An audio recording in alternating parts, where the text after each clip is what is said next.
দেশের ক্রিকেটে প্রথমবার দেখা গেল ইম্প্যাক্ট প্লেয়ারের নিয়ম, আর প্রথম সুপার স্যাব হিসাবে ইতিহাস গড়লেন জাওয়াদ আবরার। বাংলাদেশ ক্রিকেটে নতুন অধ্যায়, ক্রিকেটের প্রথম সুপার স্যাব জাওয়াদ আবরার।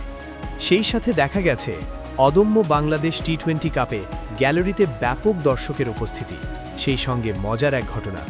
ক্যামেরাম্যান তুলে ধরেছেন এমন এক ঘটনা যেখানে দেখা গেছে একজন অন ডিউটি পুলিশ অফিসার নিজের ড্রেসটা পর্যন্ত চেঞ্জ করতে পারেনি, কেননা তার স্ত্রী এবং শাশুড়ি ডিউটি শেষ হওয়ার সাথে সাথেই তাকে টেনে মাঠে হাজির করেছেন এবং খেলা দেখতে নিয়ে এসেছেন।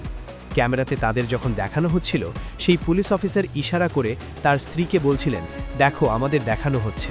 তারপর লজ্জায় পড়ে গেছেন সবাই। তবে সেখানে তার শাশুড়ি কিন্তু ব্যাপক এনজয় করেছেন ব্যাপারটি। শুধু এখানেই শেষ নয়, আম্পায়ারদের জার্সির পেছনে লেখা ছিল চির উন্নত মমশির, প্লেয়ারদের জার্সির পেছনে ছিল বাংলাদেশের মানচিত্র। সবকিছু মিলিয়ে অদম্য বাংলাদেশ টি-20 কাপ 2026 বিসিবি দারুণ আয়োজন করেছে, ক্রিকেটাররাও দারুণভাবে খেলছে।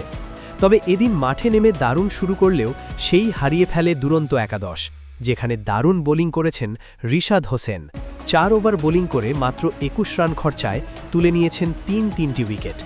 দারুণ বোলিং করেছেন শরীফুল ইসলাম এবং তানজিম হাসান সাকিব। আর এদিন প্রথমে ব্যাটিং করতে নেমে ওপেনার হিসাবে দলের হয়ে সর্বোচ্চ রান করেন মাহফুজুল ইসলাম রবিন। 36 বলে 39 রান করেন এই ব্যাটসম্যান।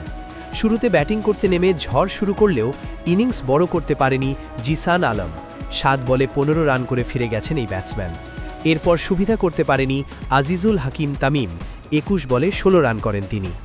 ব্যর্থ ছিলেন আরিফুল ইসলাম, 4 বলে 2 রান।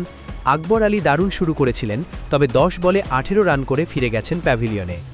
আকবর আলী ফিরলে ফিরে যান SM মেহরব হোসেন।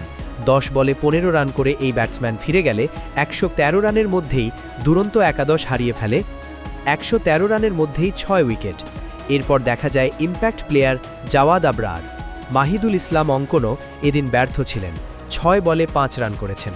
তবে শেষ দিকে দারুণ ব্যাটিং করেছেন আব্দুল গাফফার সাকলাইন। তবে দুরন্ত একাদশ বড় ইনিংস করতে পারেনি, 143 রানের মধ্যেই অল আউট হয়ে গেছে। বাকি ছিল আরও 2 বল।